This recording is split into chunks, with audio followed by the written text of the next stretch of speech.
Welcome to the Unstoppable Recording Machine Podcast. And now your host, EYAL Levy.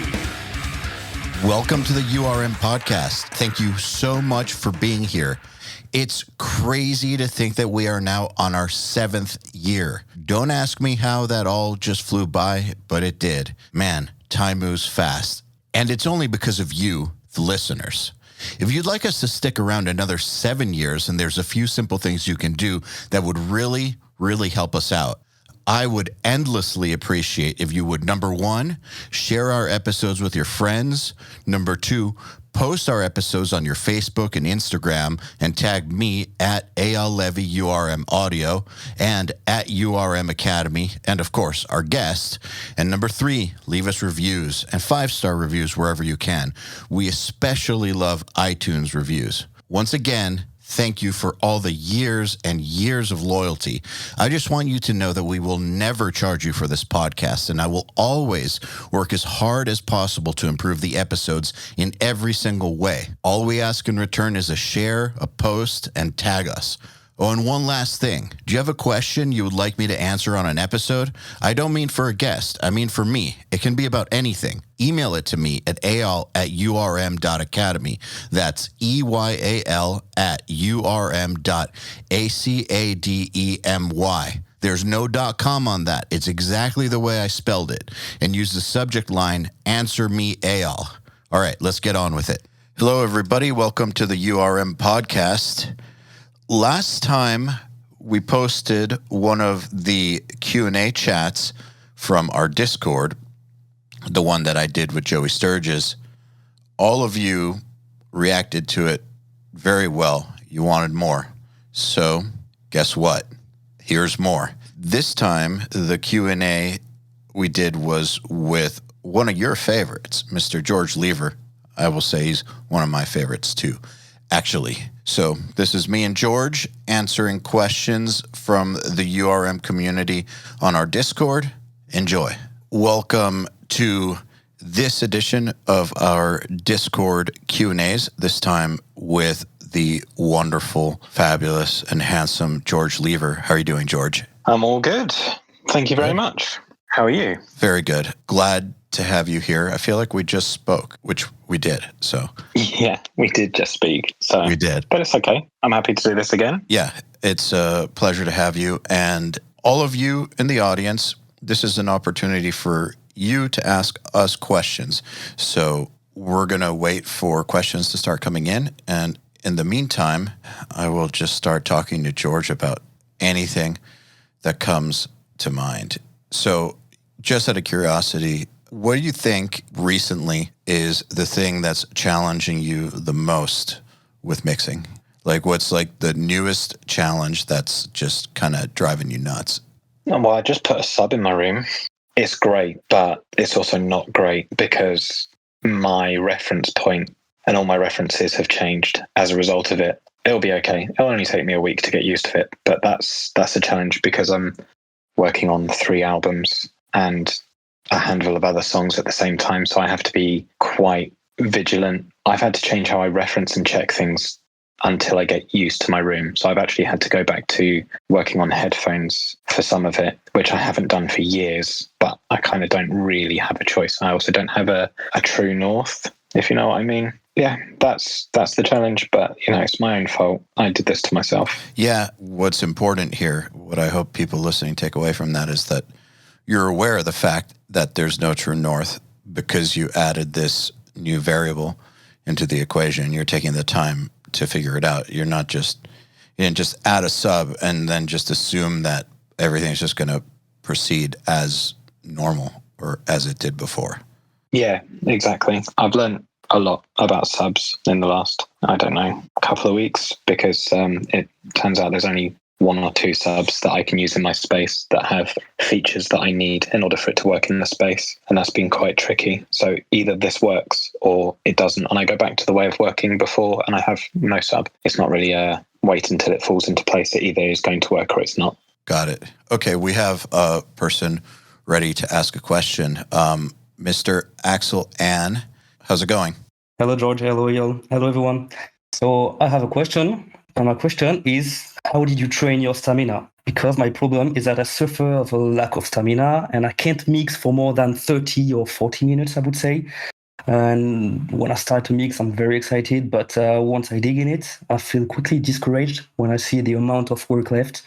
And I doubt all of my moves, and mixing is draining all my energy. So I have to take a lot of breaks, a lot. And every mix I do, many days, I would say. That doesn't sound like a stamina issue. That sounds like a psychology issue. I don't even know if that's really a bad thing, taking breaks and chunking it out. I work in a similar fashion anyway. I work in 1 hour blocks and stop. So I think it's, when you're editing drums, I'm assuming you've edited drums, but you never look at the end of the song. You never zoom out. You do your bit, move on to the next part, do your next bit. I think trying to look at the project on the whole and getting overwhelmed by what's left is probably the thing that's not doing you any favors. I'd just work through that checklist and then see where you end up. Yeah, I completely agree. I don't think that this is a stamina issue at all. I think that you're playing mind games with yourself. Mixing can be overwhelming, but lots of things in life can be overwhelming. And I think that one of the most accepted and universally understood ways to deal with overwhelming projects or tasks is, this is going to sound super rudimentary, but break them down into bite-sized pieces and just deal with those. If while you're working on those, you keep on thinking about the big picture constantly and how it's going to take forever and how you're making all the dumbest moves, you're basically laying landmines for yourself to step on. Just break it down into little pieces like you're doing and just accept that it's going to take a little while. It just is what it is. Mixing can take a while when you're first learning or even when you're already expert at it. Okay, sounds awesome. Thanks a lot. Awesome. Thank you. All right, next we have Tyler Pilot. Welcome. Thanks, guys. How's everybody doing today? Good. How are you? Doing okay.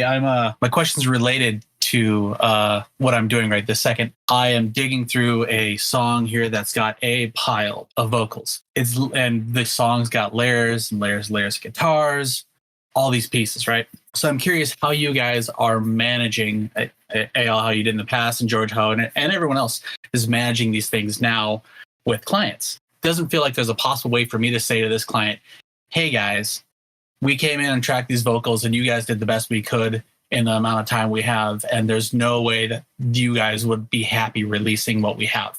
There's so much editing and timelining and tuning that needs to be done, but you couldn't nail it day of. So then the question turns into, how do I tell them, or how are you guys handling that? Whereas are you saying, I have to spend this much time editing this whole record? I'm looking at an extra 5 days of editing. Or are you just kind of eating those costs? Or is that something you're building into your per song cost? It's just business practices. I'm just trying to figure out ways to make sure my clients are happy. I hate using the word client, but my clients are happy, and make sure that the result is great without me burning all of my time and keeping money coming in so I can do this forever. So let me just make sure that we understand the question correctly. You're working with an artist band where there's a lot more vocals than you anticipated in terms of layers and harmonies and tracks. It's just a whole lot of stuff. And you guys did not factor in the amount of prep or editing time, tuning time, any of that stuff required to just get it to a mixable state, and you're wondering how to broach that topic with your with the artist to make sure that they don't get mad at you. And basically that's close. Really what it is we tracked all these parts, and we had all these ideas, and they were really on board for all these ideas. And as we recorded them, I was realizing as we're recording them that these guys are not able to quite hit things as well as they need to. And so as we stacked up these ideas, the song's turning out really cool, but to the level of tightness that I think it needs is not where they were able to perform to. And so now tracking on this song is done. We've got a full album in front of us, but tracking on this particular song is done, and I'm editing before the next recording session, which is in maybe a week or so. What I'm trying to get to is I'm trying to figure out, one, how to make that estimate, and because there's really kind of been no estimate for the mix already. But how do you guys manage situations like this in which, hey, the demo you sent me that had a main vocal, a double, and an octave down, now we have 3-part harmony plus the octave and all these other pieces, things that grow and get bigger than maybe we intended. How do you then go and give the artist what they are hoping to get? You got to be straight up with them. I'm curious what you think, George, but in my opinion, you can't defy the laws of physics. If they can't make the performances work, or they need that much more time to get the performances, you absolutely feel like you have to have that huge of a vocal arrangement, then you need to sit down and have an honest conversation with them and tell them that maybe the scope of the project isn't exactly what you had thought or what it seemed like at the beginning based off of the pre-pro. And as a group of people working together with a similar goal, figure it out. But in my opinion, you've got to communicate with them about exactly what you're telling us. So what do you think, George? It's quite a lot of information to go over, but I've got an observation and I've got a question in return. One, it sounds like there's creation anxiety in there. Actually, no, I'm going to go with a question. Who came up with the ideas that made it difficult to now work with? Well, they wanted to add more harmonies, and I was the one that wrote them for those guys. You did it to them. It doesn't matter if they request it, you're in charge of the session. Right. And if you're enabling that and you're in charge of the time, you're in charge of what they've booked, and then it's your responsibility to quantize it, tune it, whatever, and keep it in line with the identity of the music, I'm not so sure that's on them to pay for. Simply because if you instigated the changes and additions, it's up to you to be capable to edit in the time that they've paid for what you're adding in, rather than going, I've got this great idea, but I need you to pay for it to happen. If you've got the idea and you're capable, you should be able to complete it within the paid for time. That's my opinion. Or if it can't be done within the paid for time, don't do it. Quite simply. Or talk to them about it. Yeah. This is exactly what I was asking you guys, is because I've had people tell me, well, it's your time, they have to pay you for all the time that you're doing. And I'm like, that didn't sit right with me. I'm like, this vocal stack is, like you called it, kind of my fault. It's because we had these ideas and they wanted it to get bigger. So we went big with it. And now it's exactly what I think that you're saying, George. And I really appreciate your perspective on that. You're in the middle of a record though, right? Yeah, we're in the middle of a record. In this point, the way I would approach it is I would suck this one bit up and I would just be like, got to get on with it. And the next session, I'd be like, right, so I need to be honest with you. This happened. I've had to spend this extra amount of time, which I'm happy to do because it's my fault, or however you want to frame it. If we're going to carry on down this path, we need to think about our time commitment, because I'm going to end up shooting myself in the foot if I carry on enabling this sort of behavior. You're not screwed. It's just a case of attend to the matter at hand. You've made a mistake, which is actually probably a good thing.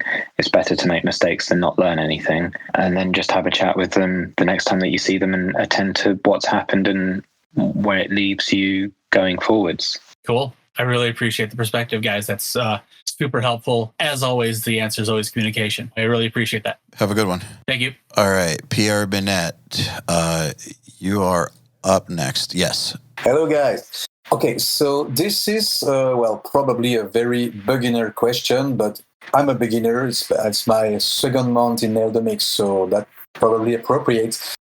It's a general question about the sidechain compression process. So I've seen that a lot in different mixing sessions, and in general, when I look at, I'm using Cubase now. I've just switched to Cubase Pro, and I'm discovering the huge amount of stuff you can do with that.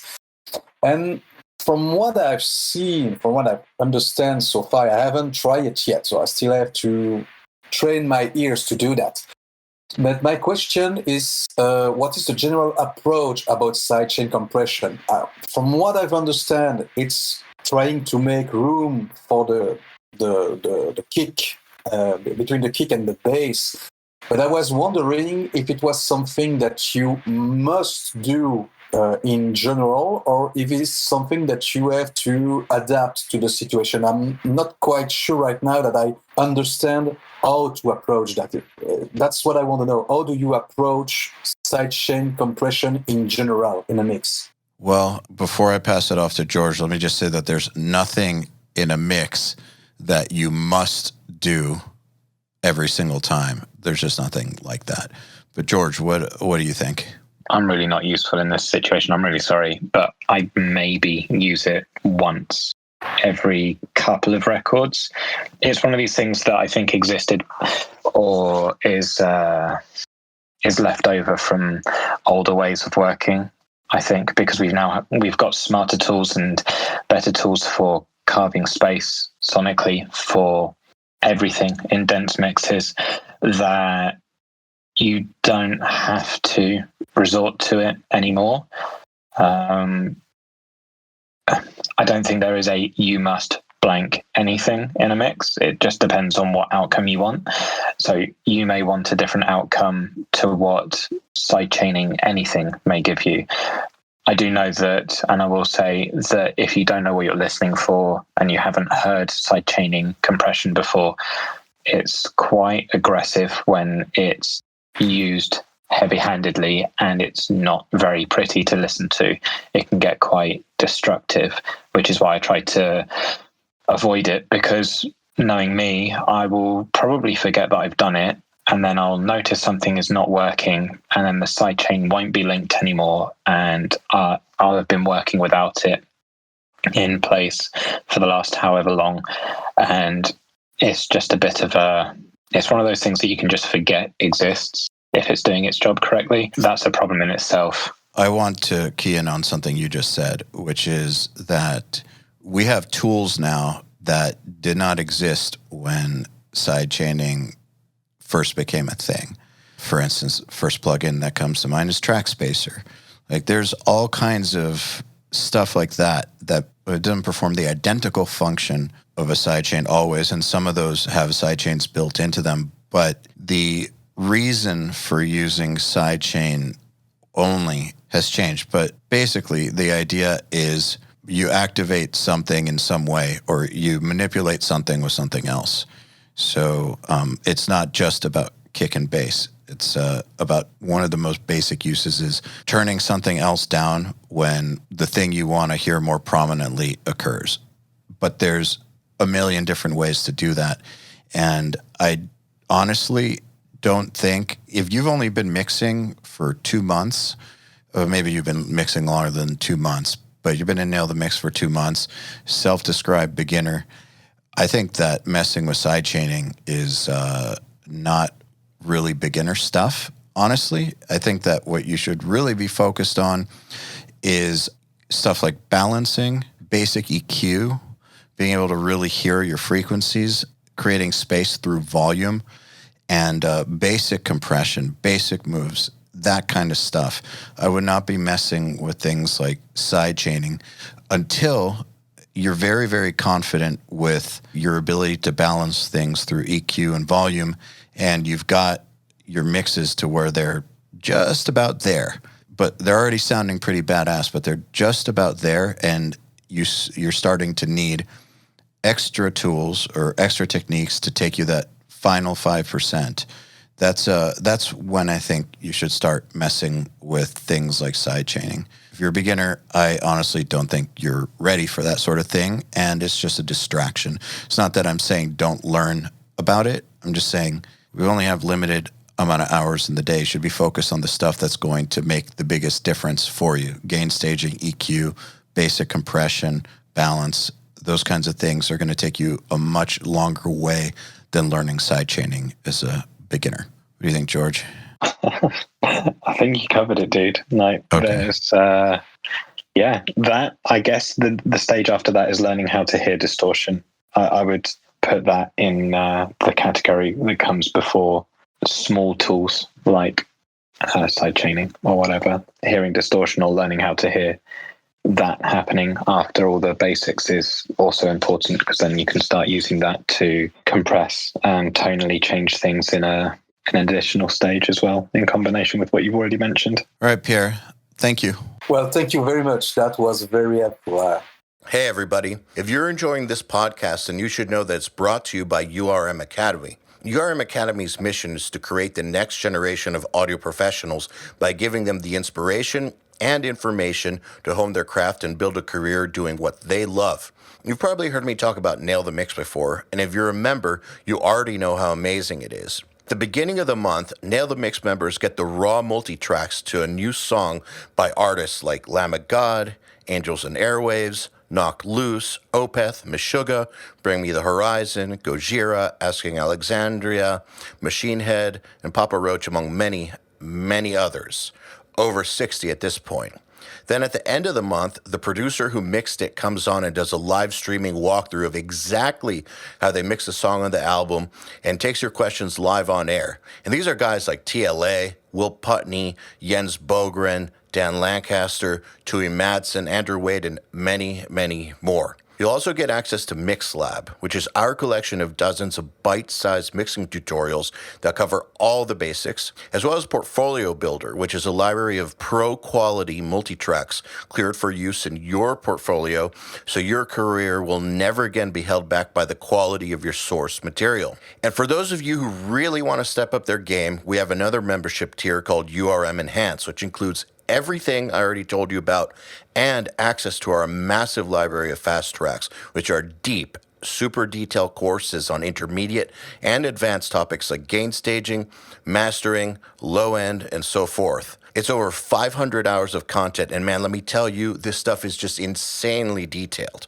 Enhanced members also get access to one-on-ones, which are basically office hour sessions with us, and Mix Rescue, which is where we open up one of your mixes and fix it up and talk you through exactly what we're doing at every step. So if any of that sounds interesting to you, if you're ready to level up your mixing skills in your audio career, head over to urm.academy to find out more. Kieran Giles, I just invited you. Hey, dude. Hey. Yeah, I just thought I'd segue off the last thing you said, George. Massive respect for you. Love all the records you've put out, and they're very unique sounding. But I'd love you to talk a little bit more about hearing distortion, because I'm starting to get to a point now where the last thing that I'm trying to slot into a mix is a heavy guitar or high gain guitar. And there is so much fizz that I just hate the sound of. And what I want is crunchy, broken up distortion across the entire frequency spectrum, so that I can then go in and subtractively EQ the bass to kill everything that messes with the guitars. But it kind of starts with getting a guitar tone that you're happy with, and everything I make at the moment, I should have to do so much work. And then the next day I listen and I hate it because I've spent an hour and a half trying to like make this thing sound cool, and my ears are shot by the end of it. So I've just created some monstrosity. So yeah, there's probably a lot you can unpack from that, but thank you. So when I was talking about hearing distortion, I was talking about the subtleties of it. It's very easy to hear high gain because it's everywhere. But I'm happy to answer your question anyway. What I used to do when I was trying to understand how someone got somewhere and then be able to apply it to why it works that way is I would reverse engineer things that I liked. So I would take sessions from records that I knew and enjoyed, and I would look at what those raw files sound like. And seeing as you're on URM, you have everything available to you. You have so much in terms of genre, style, quality.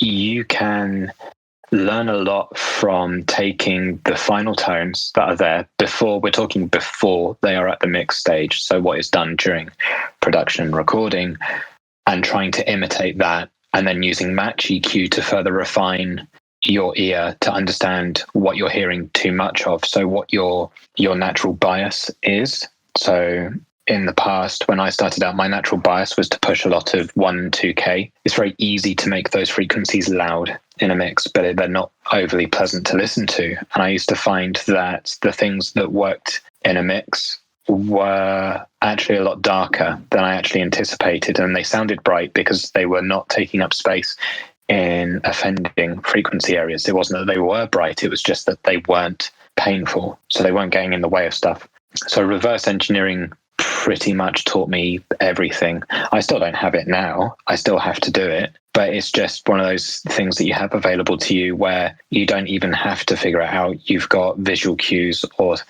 I used to use Ozone 5. That's how long ago it was. But now you can just use Pro Q2 or Pro Q3 and just match EQ guitar tones to guitar tones.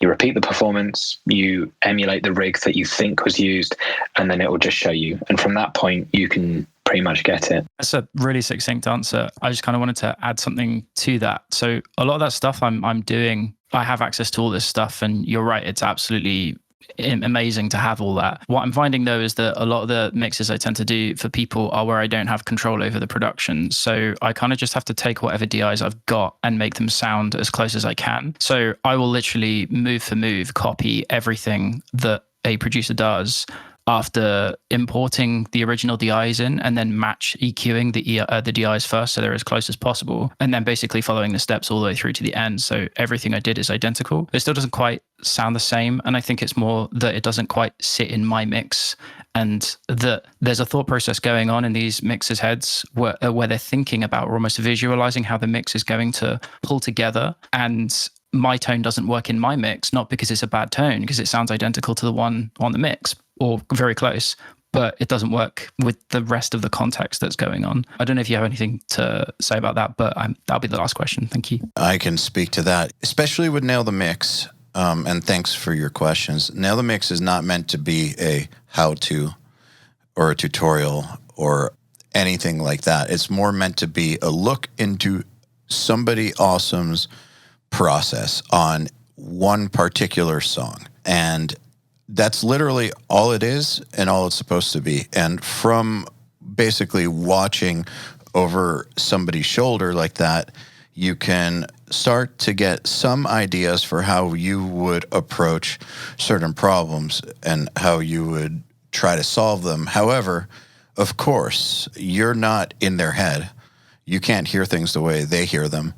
And whatever big picture they've got in mind is unique to A, them, and then B, what they're working on. And since you aren't either of those things, you're not working on the same thing they're working on, and you're not them, there's no way that doing the exact same things just like them is going to work. So if anything, it's good, in my opinion, that you're noticing this, but it's not a problem. It's actually the way it's supposed to be. To me, this sounds exactly right. It's not going to work to just copy things from Nail the Mix. You're going to basically have to, I would watch several of them and start to analyze patterns and just get ideas for things you can try. But if, George used the word true north, if you don't have your own true north set, it's going to be really, really hard to get there at the end of the day. What do you think, George? Shock horror. I agree. I also think that because Kieran touched upon EQ matching the DIs that he's been sent to the DIs, I think, from URM Nail the Mix thing. I don't think that's a great idea, because if you understand pickup construction and how pickups have their inherent tone and then how they compress themselves and then whether they're active or not, it just changing the EQ is one stage of how the guitar tone in the original got to the way it was, but there's also the way that the dynamic movement of the pickup works in relation to the amp at the end, which is why reamping feels really uncomfortable to do, why playing into an amp feels very comfortable to do. There's quite a lot of reasons why that method of working is that it makes a lot of sense that it's not working for you, but unless you understand the mechanics of why a guitar works with an amplifier, it's very difficult to understand from that point of view why it may not be working. It might be beneficial to spend more time yourself, even if you don't play guitar. He does, actually, very well. Oh, well then, come on. There's no excuse. If you understand how guitar feels and how it works and how it plays and how that changes guitar to guitar or pickups being swapped out in the same guitar, then you know that the same amp changes how it feels and how it plays, and that the relationships change. Just changing the EQ and just putting a Boss GE7 in line isn't going to make your Les Paul sound the way and feel the way that the Strat does. For me, and I don't want to say that it's common sense, but for me, it feels sensible to understand that. So I would wonder if that's just the beginning stage of why that guitar tone isn't working in the mix, and doing the match EQ post might be easier rather than doing it pre. And I'll say too, I think match EQ is a very powerful, amazing thing that's been invented. But in lots of cases, I think it's overused. Most of the best uses I've seen for it are basically nothing else works. Let's just see if we can salvage this situation, and then it helps a little sometimes. But I wouldn't use it as a mainstay way to start getting things the way you want them. It's more of an emergency measure. So up next, we have Mr. Scott Bennett. Welcome. Thank you. What's your question? I wanted to ask you guys about work-life balance. Obviously, you guys are in higher circles, and you would see similar patterns between, other people kind of in the elite category. And I'm sure work-life balance changes from like the time when you're really, grinding and cutting super early to like later in life, and just the different stages of that. I was just wondering if you guys could talk about that. Balance is tough, because I think that my balance would make other people feel uncomfortable. It's a good answer. Is it not just objective happiness about it? When something's asking too much of you, when it makes you sad, and you're comfortable with it when you're happy. It's when you're doing well, you don't have to feel stressed. Stress is not a sign, and stress and unhappiness are not a sign of doing good work or working well.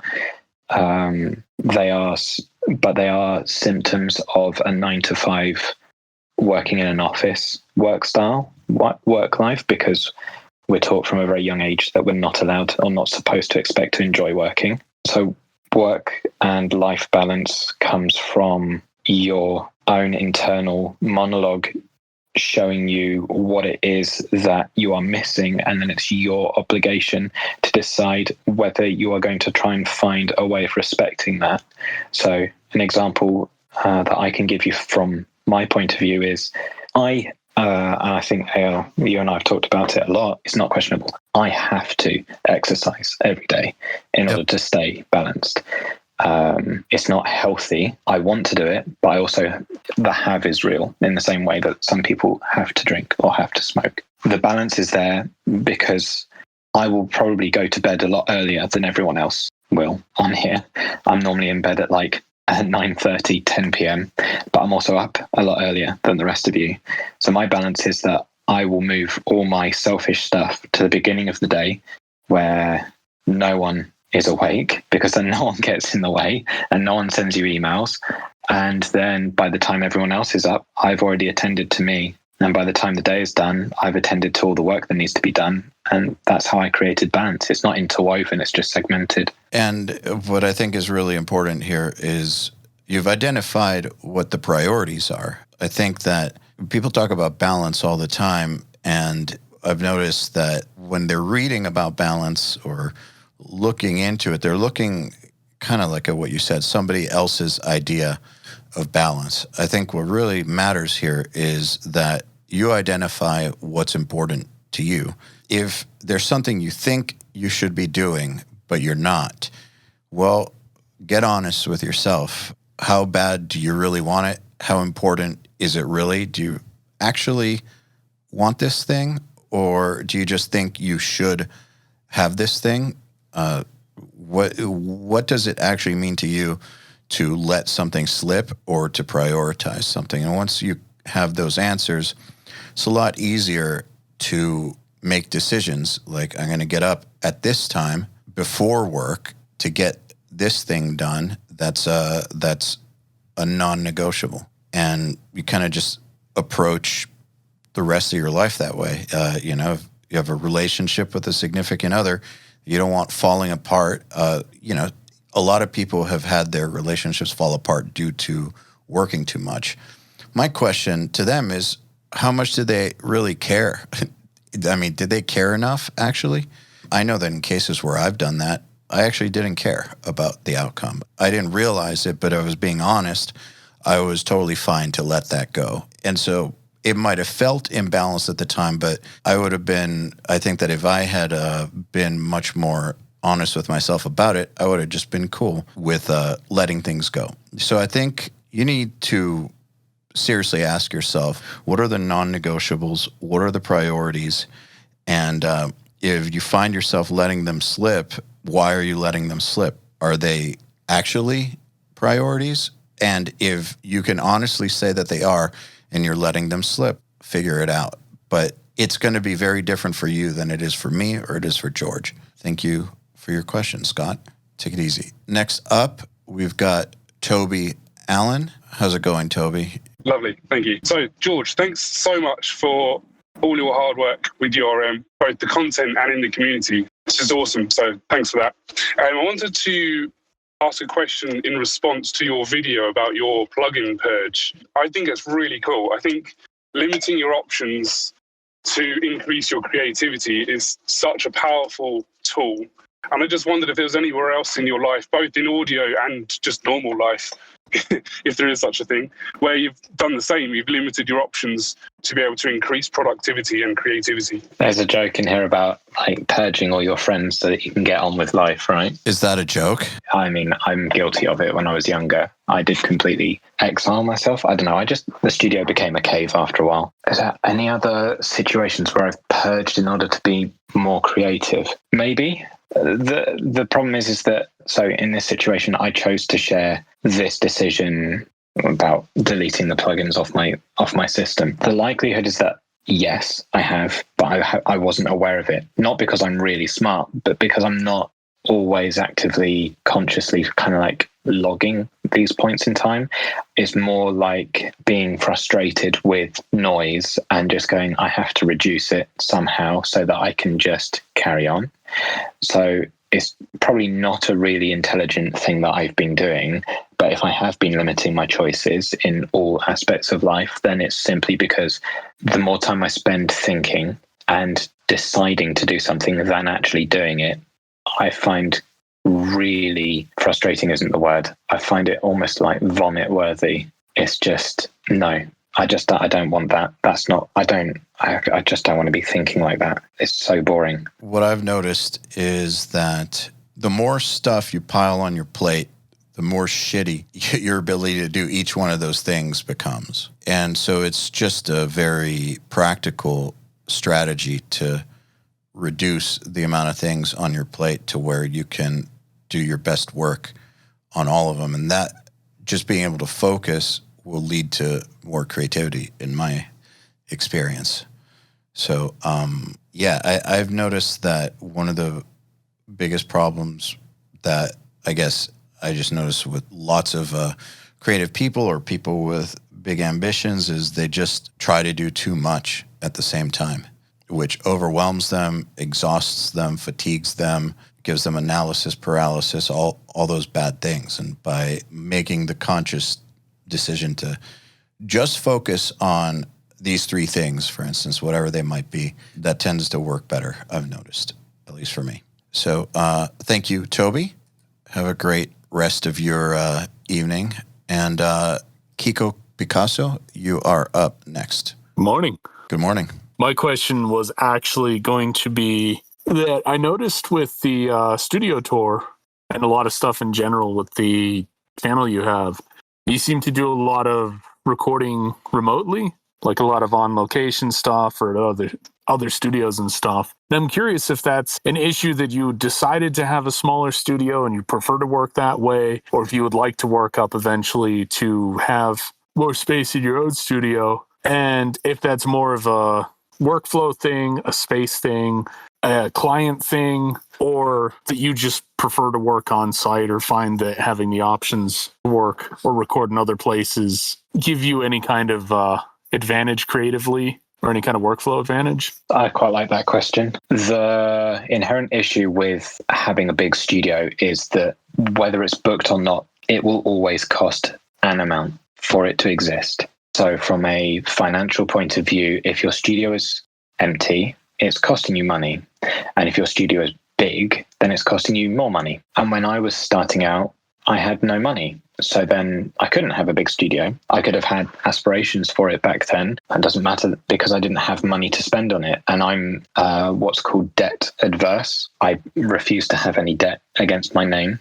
And so then I'm not going to put myself into debt in order to further myself, because that's risk that I can't control. So I ended up figuring out what my absolute most I could afford on overheads was. And I worked to that. And that's how it's been ever since. And what I learned was it's actually a selling position as a young engineer to be able to go to a band saying like, look, I don't have a live room. I don't have this. And that's actually for your benefit. The reason is because I don't have to charge you what other studios will. I can charge you for my time, and the room is included.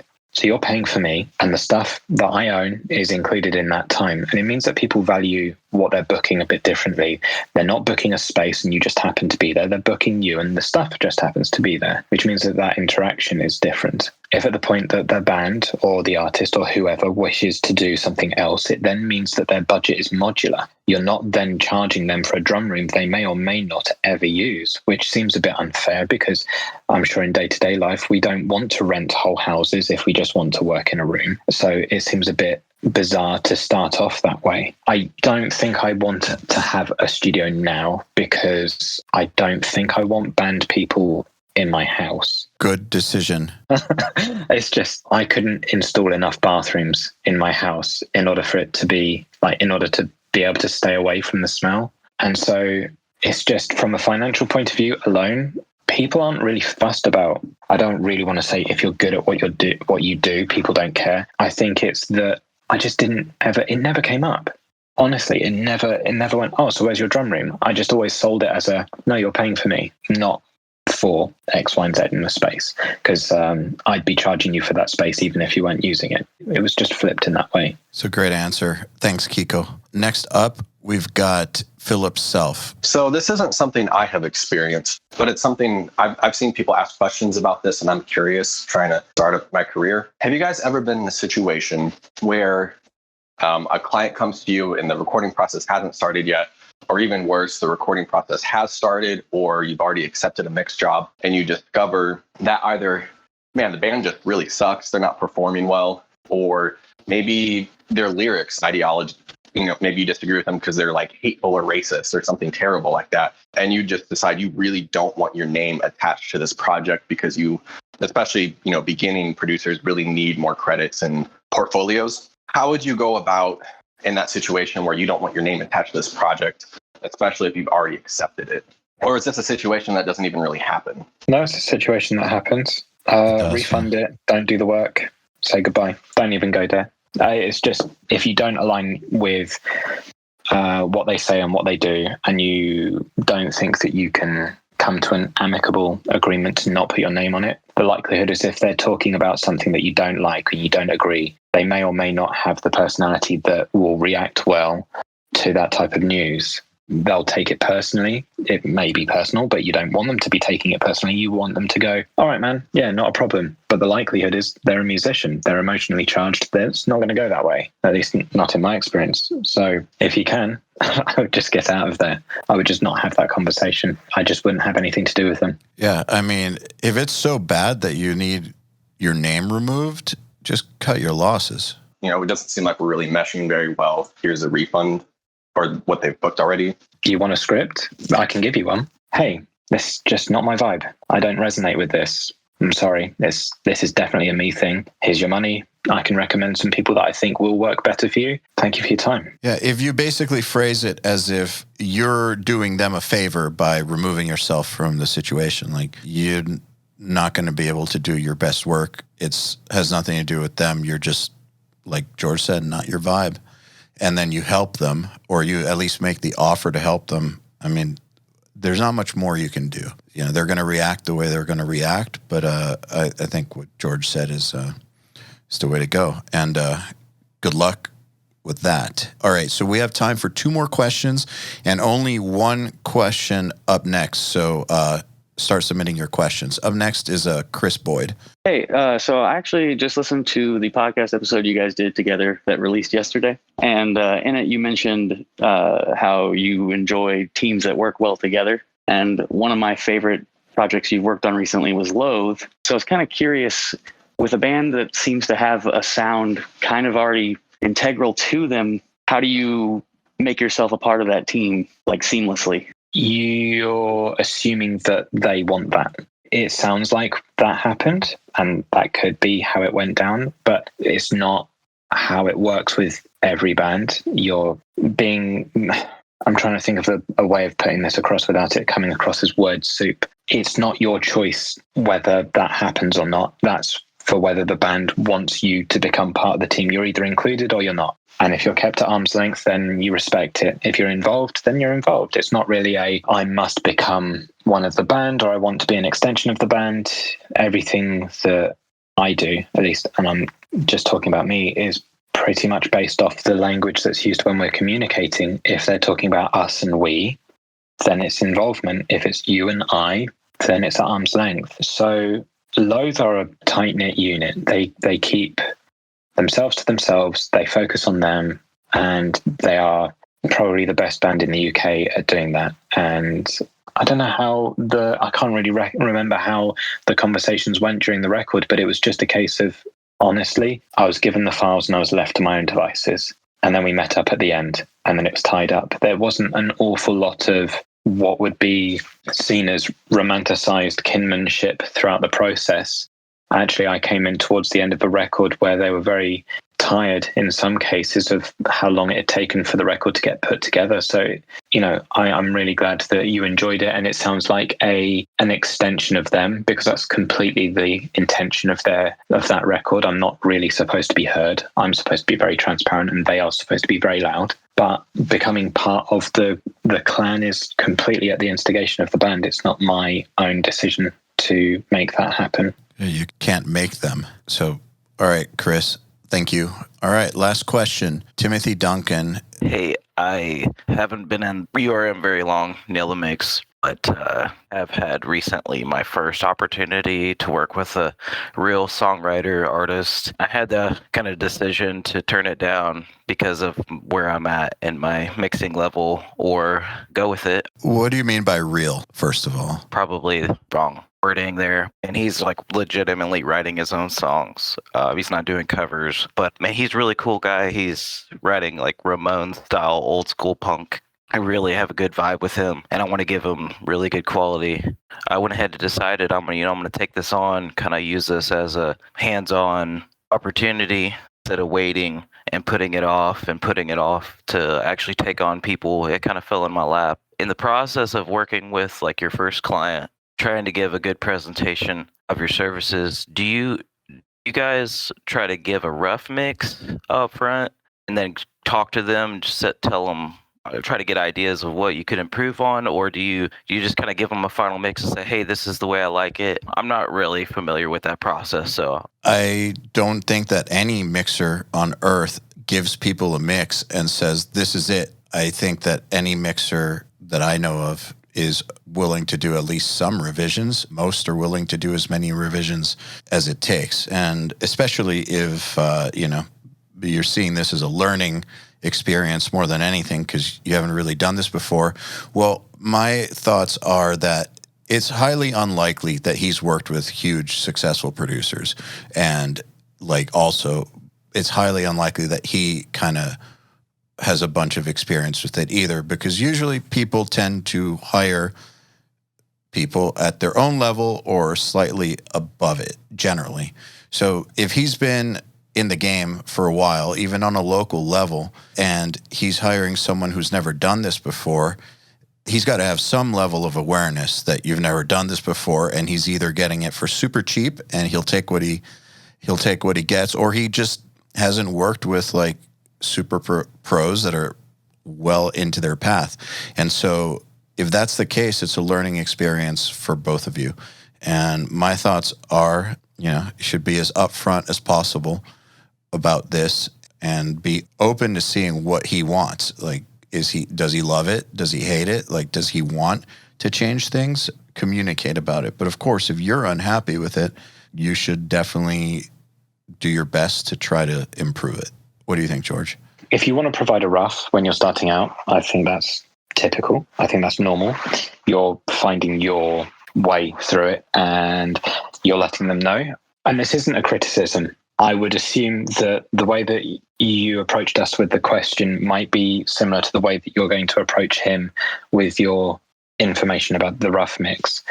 my encouragement to you would be as concise and say as little as possible, simply because the more fluff there is around the edges, the more anyone that does that comes across like they don't know what they're talking about, even if they do. So you take all the fluff out, you're saving them time, they'll thank you for it, and they'll be able to answer your questions.